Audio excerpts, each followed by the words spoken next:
Thank you, Mr. Speaker. We had a most interesting discussion on coal, and let's continue on with natural resources for a few moments here. I represent a good portion of the state of California. I put this map up as an opportunity for interested parties to observe what's happening in the state of California. We're well into the 4th year of our drought in California. You can see from this map in 2003 we had a serious drought, the yellow. We're now looking at July 1st, 2014. And the yellow is now just a small part of the state of California, meaning it's still serious, mostly out in the Delta, out in the desert and in Southern California, Imperial Valley, part of San Diego, Riverside, and San Bernardino County. And a little bit of drought up here in the far north in the North Coast area in Del Norte County. The red and the brown, that's really, really serious. So California is really in a very serious state of hurt at the moment. The drought is severe.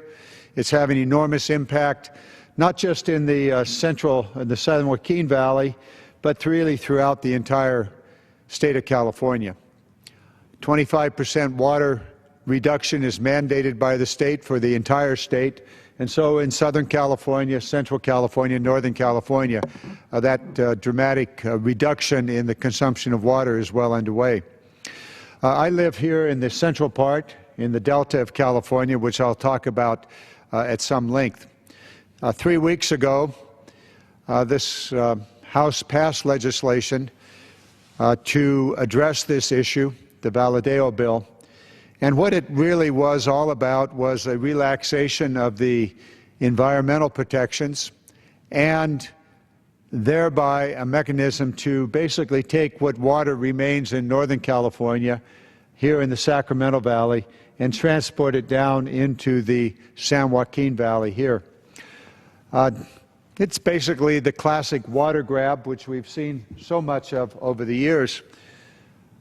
While all of that talk is going on here in Washington, D.C., what is happening is that California is doing what it has done so very well, and that's mine, not coal, which we heard about from our colleagues from the coal states, but rather mining water. This map basically shows what's happening in the aquifers of California.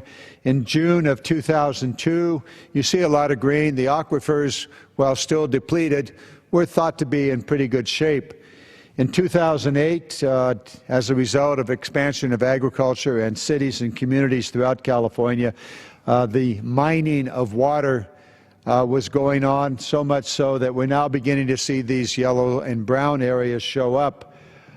As the drought continued on from 2008 to 2014, we're beginning to see the very severe overdraft of the aquifers of California. Will these aquifers rebound when the rains return? Perhaps. But we also know that many of them will not. And the result of this extraordinary overdrafting of the aquifers in California will place in jeopardy many, many communities, agricultural communities, as well as the communities, the human communities. We know that down here in the San Joaquin Valley, along the eastern side, communities are simply out of water. The aquifers have been mined, overdrafted, to the point where there is no more ability to draw from the aquifers, and these communities are out of water today. Extraordinary efforts are underway to provide these communities, many of whom are low-income communities with very little resources of their own, unable to dig deeper wells to provide themselves with water. So part of the bill that passed 3 weeks ago attempted to address this, but in a very insufficient way. There are alternatives. There are ways that California can and must deal with the drought, and they basically are short-term, immediate, and long-term.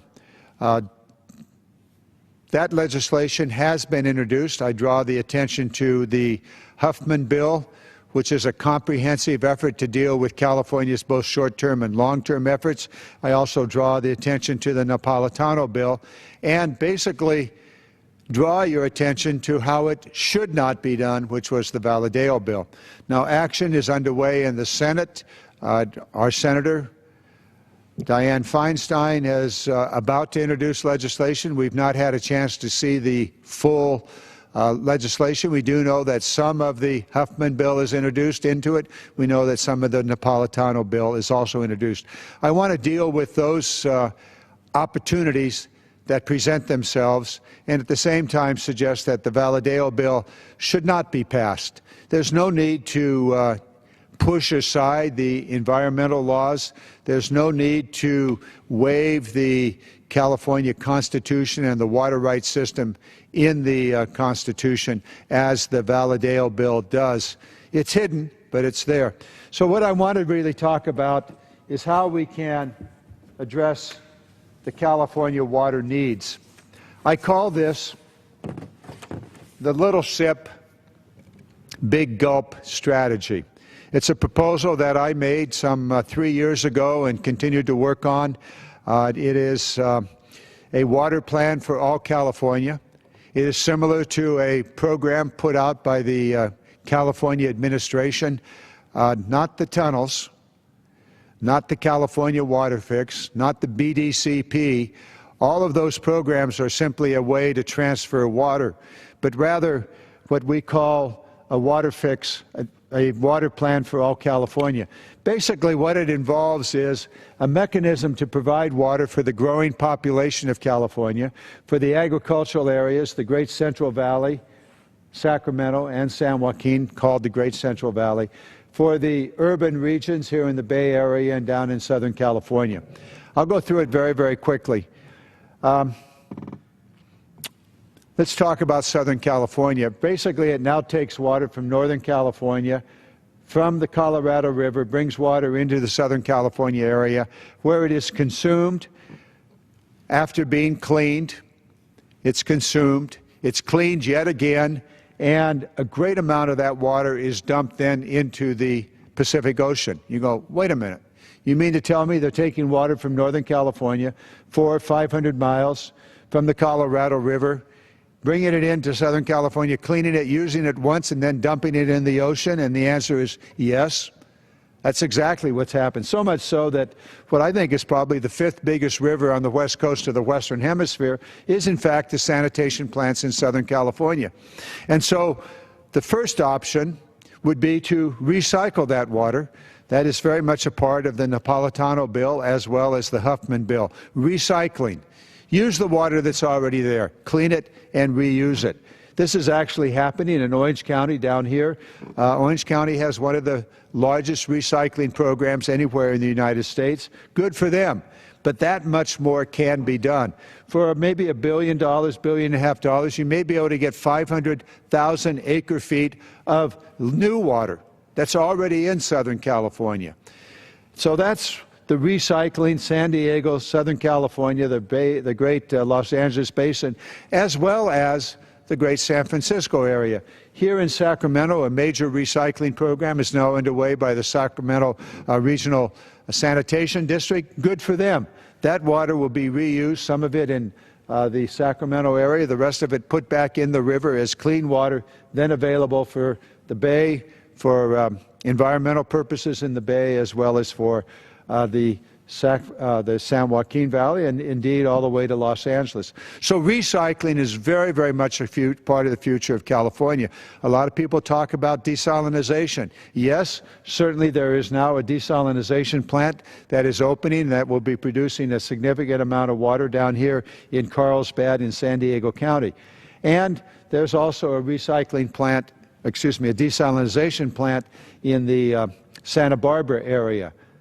Those are important. However, desalinization is far more expensive than recycling. The recycled water turns out to be quite cleaner than the ocean water. It doesn't have all the salts and other contaminants because it's already been significantly cleaned in the sanitation process. So recycling.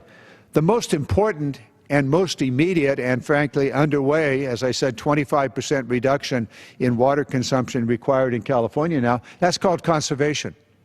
Clearly, conservation is the simplest, least expensive, and the largest source of water for the future. And conservation is taking place by mandate now, but also a great deal of conservation is taking place in the agricultural areas up and down the coast, as well as the agricultural areas in the Monterey Bay area and actually everywhere in California.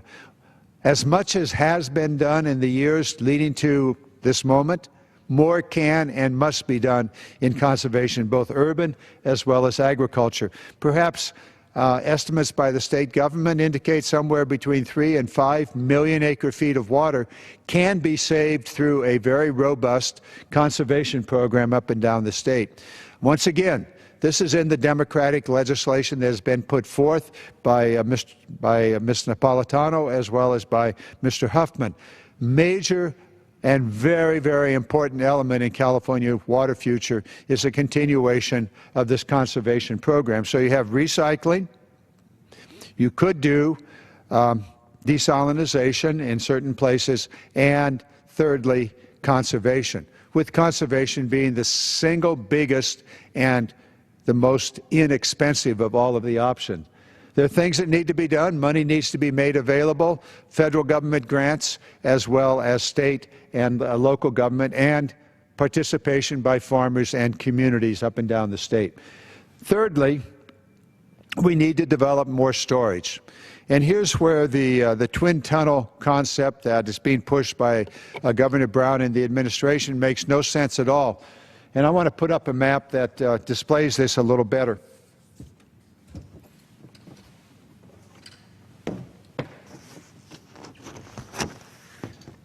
I'm going to go to the really big map here because this really needs to be understood. This is a picture of the Delta of California. It's an inland delta. It's the largest estuary on the west coast of the Western Hemisphere. It's basically this entire region here. Sacramento is up here. Stockton is here. Contra Costa County, Pittsburgh, Antioch down here, and then San Francisco Bay begins right in this area. And so what we have here is this inland delta. The San Joaquin River comes up from the south. The Sacramento River, the largest river in California, flows from the north all the way from the Oregon border, Mount Shasta, flows down through the Sacramento Valley, past the city of Sacramento, and comes in and joins the San Joaquin River in the Delta of California. I've had the pleasure to live in this area for the last 40 years and represent this area for well, since 1974 in one way or another. And so it is an extraordinary ecological system. The largest estuary, it is the nursery for dozens of different species of salmon and other fish. It is extremely important for the ecology, not just of the Delta, but also of the entire West Coast. It is from this area that the salmon go out to sea, providing jobs, thousands upon thousands of jobs and recreational opportunities. Other species in this area of fish. It is also a major flyway for the waterfowl that migrate north and south through the area. It's also a very rich agricultural area, several 100,000 acres of agricultural land, and provides enormous recreational opportunities with more than 1,000 miles of rivers, sloughs, and waterways of various kinds. It's in trouble. It is in serious jeopardy because of the transfer of water from the north through the Delta to the great pumps here at Tracy that could pump up to 15,000 acre-feet of water, 15,000 cubic feet of water per second out of these pumps, sending that to the San Joaquin Valley here and then on into Los Angeles. This is the hub, and this is where the controversy exists. What the governor wants to do is to start up here in one of the richest agricultural areas in all of America and basically create 3 intakes and 2 massive tunnels that come all the way down here to the pumps.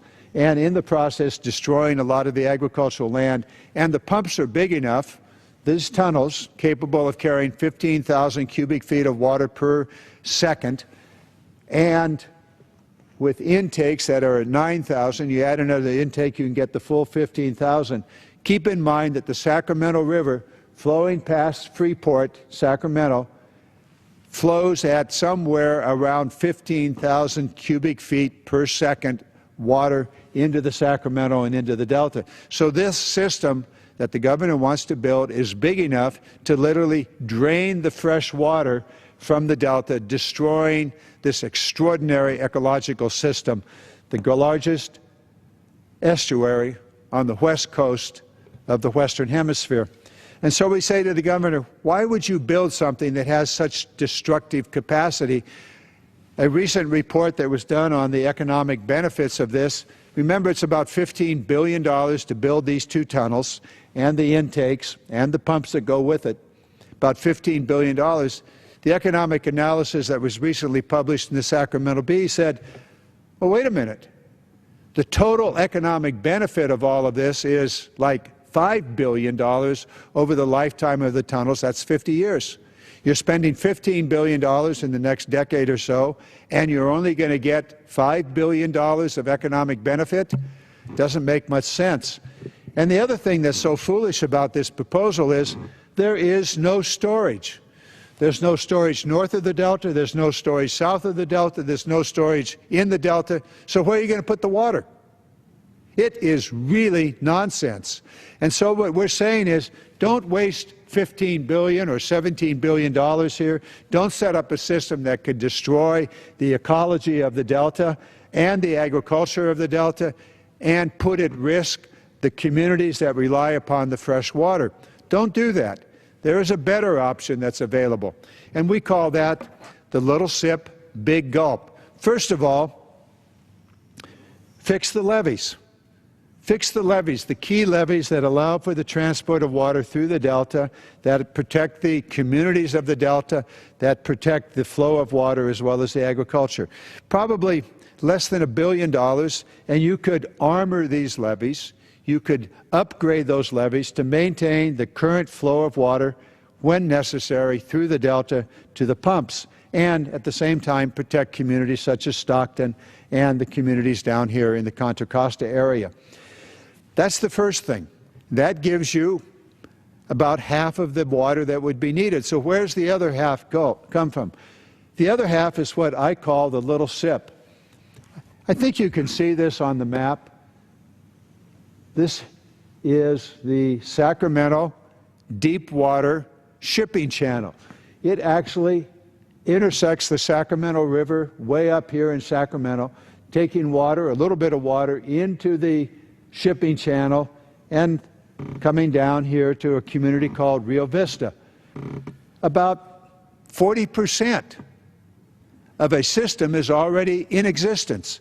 If you were to put a fish screen here at the opening on the Sacramento River, allowing 3,000 cubic feet per second of water to flow into the shipping channel, down the shipping channel, capture that water way down here where the shipping channel ends.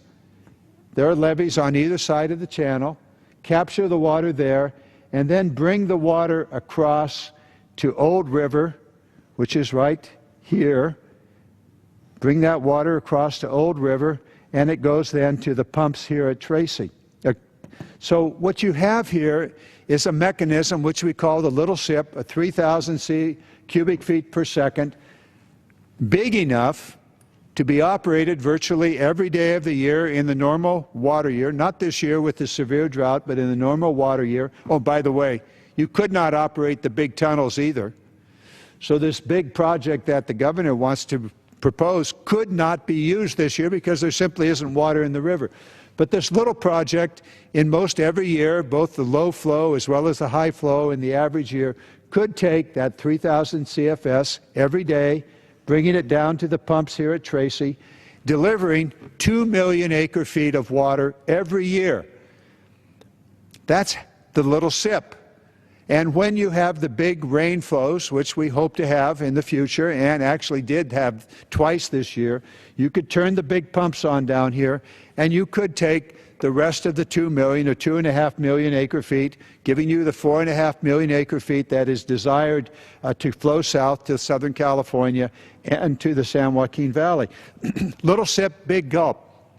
You have, in fact, protected the delta because you're going to have to maintain the levees, bring them up to code so that they're 100, 200-year flood levees, and you have set up a mechanism that could not destroy the delta because it's only 3,000 cubic feet per second coming out of the Sacramento River way up high. You avoid all of the destruction that would occur in the Clarksburg, Cortland area up here that would occur as a result of the three intakes or 4 intakes that would be built on the Sacramento River, and all of the disruption that would occur as you build these 2 massive tunnels. These tunnels are 40 feet in diameter. We're talking about, well, actually higher than this ceiling here in the chamber. This is probably like 30 feet to the ceiling, but it would be 40 feet. 2 massive tunnels, 40 feet in diameter, that would be drilled down through the delta through some of the most complex soils anywhere in the United States, disrupting all of this area and creating the opportunity for an existential threat to the delta because they're so big and can take so much water. What would this cost? Maybe a third. Maybe less than a third, maybe a quarter, because so much of it is already built. You already have the channel all the way down to here. You'd have about a 10 to 12 mile pipeline across the delta into the old river, or a new canal built along the old river to the pumps at Tracy. Makes a lot of sense.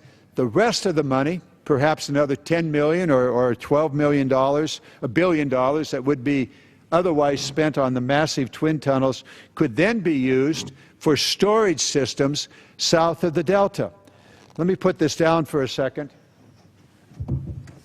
and put up the map of California. Where would those storage systems be? South of the delta, here's the delta once again. South of the delta, there's a reservoir here called San Luis. It needs to be repaired because of earthquake potential. You can expand that. Just to the south, you have Los Banos Grandes Creek. That would be Los Banos Grandes Reservoir. There are numerous reservoirs that could be built along the California Aqueduct as it comes into the Central Valley. And most important of all are the aquifers. Remember this. The aquifers of the Central Valley are seriously overdrafted. These are the major storage reservoirs of California. So as water is brought out of the delta, we need to make sure that that water is put in surface storage reservoirs where possible. San Luis, maybe Los Banos Grandes, Los Vaqueros Reservoir here in Contra Costa County needs to be upgraded, added to. So you've got these surface storage reservoirs that are certainly going to be necessary. And most important of all, you've got the aquifers. And so as we look to the future, we need to figure out the hydrological systems to bring water through the canals when it's available and recharge the aquifers of the San Joaquin Valley. Some of them will not be able to be recharged. They're gone. Once you drain those aquifers, they may never be able to recover. But some could be recovered, and those are the ones we need to identify, and we need to recharge them. Similarly, in the Sacramento Valley, north of the delta. North of the delta, there are several storage opportunities available to us. Some of these have been studied. Way up here is the largest reservoir in California, the Shasta Reservoir. There's talk, and it's been studied to raise the dam and increase the capacity, perhaps by 130,000 acre feet of yield here at Shasta. Further south, off, not on the river, but an off-river reservoir called Sites Reservoir, which my Republican colleague, Mr. LaMaffa, and I are authoring legislation to build Sites Reservoir during the flood flows on the Sacramento, off-stream pump it into this reservoir, a very large reservoir, about 1.9 million acre-feet, and that water would then be available to be put back into the Sacramento River for export to the south or for salinity control, fresh water into the San Francisco Bay, and also would create the opportunity for the reoperation, that is to work in conjunction with Folsom Reservoir here in Sacramento, the Feather River Reservoir, the Oroville Dam and Reservoir, and the reoperation of the Shasta as well as the Yuba reservoirs. In other words, giving great flexibility to the way in which we would then be able to operate the Sacramento River system for the benefit of the environment, for the benefit of exports to Southern Valley, San Joaquin Valley, as well as Southern California, and for salinity control in the environment of the Delta. And at the same time, like the San Joaquin Valley, there are enormous aquifers here in the Sacramento Valley that need to be maintained and recharged. So that what we could build, if we thought about it in this holistic way, we would build a system that would be conjunctive use, so that when there's a lot of water, we would store that water. We'd store it in off-stream reservoirs, we'd store it in an expanded Shasta, we'd store it in the underground aquifers of the San Joaquin Valley, or in the reservoirs along the west side of the San Joaquin Valley, as well as in Southern California. And when you recycle in Southern California, you could then store that water in the aquifers that exist here in the Los Angeles and the Southern California basin. These aquifers actually have greater capacity than the Shasta Reservoir. So you've got the aquifer of the San Fernando, you've got the aquifer of the San Gabriel, the San Bernardino, Orange County, and the West Basin, and several other smaller aquifers in the Los Angeles Basin. And of course, there are others as you move south in towards San Diego. So that's the storage system that you would then use in a conjunctive water management program. This is the holistic approach that we need to look at. And so I call it the little SIP in the Delta. Build a small facility. Well, 3,000 is not small, 3,000 cubic feet per second facility, taking that water out of the Sacramento River at Sacramento, put it into the deep water shipping channel, the Sacramento Channel, all the way down here to just north of Rio Vista, take it across the Delta, put it in a canal into Old River to the pumps, 3,000. The remaining water would be taken out of the Sacramento San Joaquin Delta when it is available, and when the fish, the Delta smelt and other fish are not at the pumps, and you turn the pumps on, sending that water south to be stored or used in the aquifers, stored in new reservoirs, surface storage reservoirs along the way. And of course, north of the Delta, you would have the surface storage reservoir at sites, and perhaps the enlargement of Shasta, and then the ability to use it. So why don't we do it?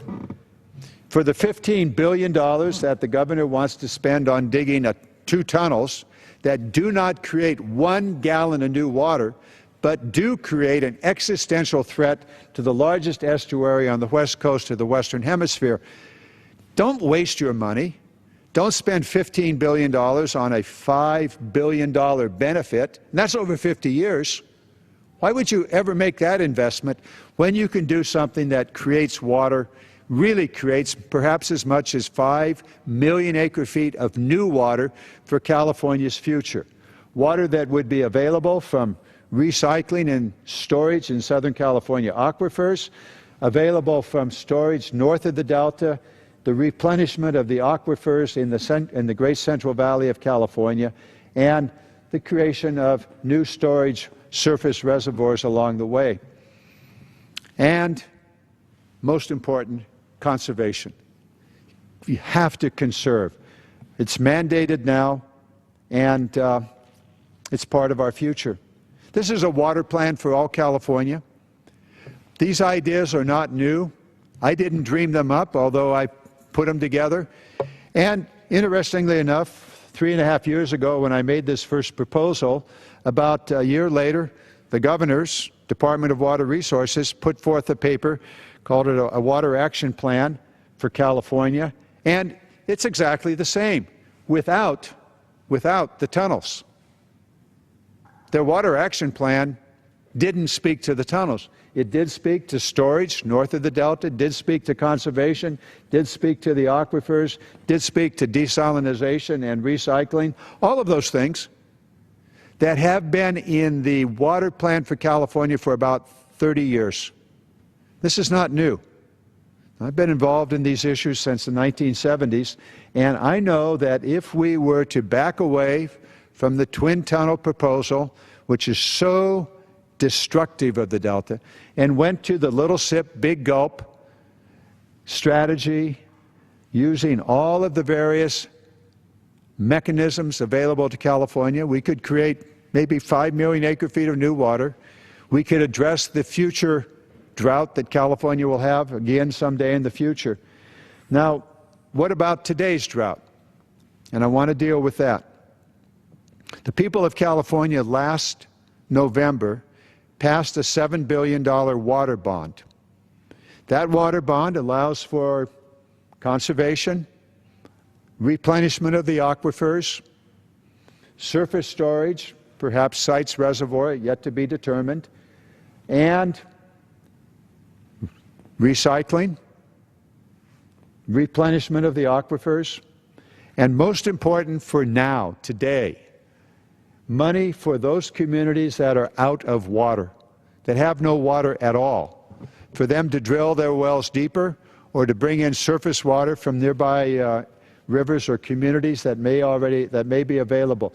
And that is a particular problem here in this area of the San Joaquin Valley and a few of the communities up here in the Sacramento Valley and up in the foothills. So we need to provide that immediate relief for those areas, and we need to get on with conservation and some of the money that's necessary in order to do that. The water bond's available. That money is going to be coming out over the next 18 months or so as the state of California moves projects forward. Immediately, and this is what I hope would be in the legislation that we should pass here in Washington, is that we would use those federal programs that exist today. And there are a multitude of federal programs that already exist in federal law, money that is already appropriated, but not focused on the drought, not only in California, but throughout the West. And what I would suggest, as we move legislation forward, perhaps this will be in Senator Feinstein's bill, I would hope so, and if not there, as we hopefully all work together on solving the problem of drought in the West, and particularly in California, that we focus our attention on the immediate opportunities that the federal government can presently present to solve problems. The Environmental Protection Agency has the Clean Water Grant programs. The Department of Interior, Bureau of Reclamation, has the Water Smart program, which is conservation recycling. We know that the Army Corps of Engineers have programs. And there are other programs spread throughout the federal government that, if they were focused immediately on the needs of the California and other states, that money could move to solve the community problems. The Clean Water Grant Program could be used to provide water programs for those communities that are out of water. The recycling, the conservation programs, all of those have money that are presently already appropriated, but not focused. And if they focused that money so that it was in coordination, augmented and supplemented, and ahead of the California water bond programs, you could advance the water bond programs by as much as 18 months. Because it will take that long for California to move that money out of the bond. So move the federal government in conjunction, in alignment with the programs that the state of California already is planning to do, but doesn't yet have the money available.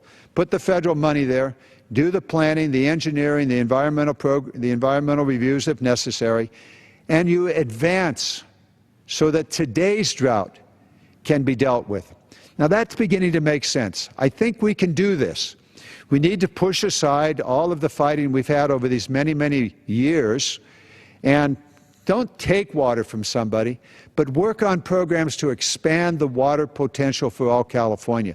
Don't push aside the environmental laws, because it is, in fact, the environmental laws that protect this largest estuary on the west coast of the Western Hemisphere, San Francisco Bay, and the fishing industry up and down the coast all the way to the Columbia River between Oregon and Washington. So don't put us in a situation where we are destined to fight, but rather put us in a situation where we can work together. And that's my plea to my Republican colleagues who pushed that bill through here basically on a party line vote and now headed to the Senate. I asked Senator Feinstein, work with us, work with those of us that represent the Delta, that have worked for generations and decades on how to protect the Delta. There is a solution. I call it a little sip, big gulp. You can put any name you want to put on it.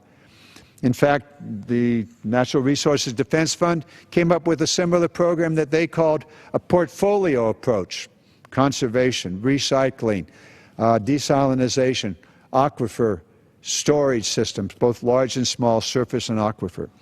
It's all there. This is not new.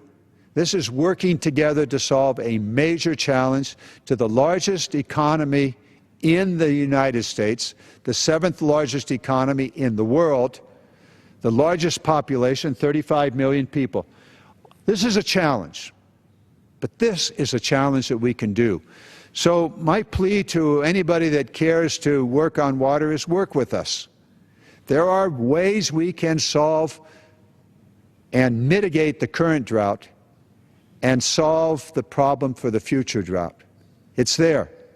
It's not going to be any more expensive than the massive tunnel programs that the governor's proposing. In fact, if you took that $15 billion and you were to spend it on building Sites Reservoir, expanding the reservoirs to the south, putting in the systems for the underground aquifer replenishment, recycling programs in Southern California, how much progress could we make? Well, we could solve the problems for the next drought, and we could mitigate and reduce the harm of the current drought. That's what it's all about, working together, taking the best ideas of one group or another. Mr. Speaker, I think I've covered this issue, hopefully making some sense of what is a very complex problem for California and therefore for the nation. I thank you very much. I yield back my remaining time.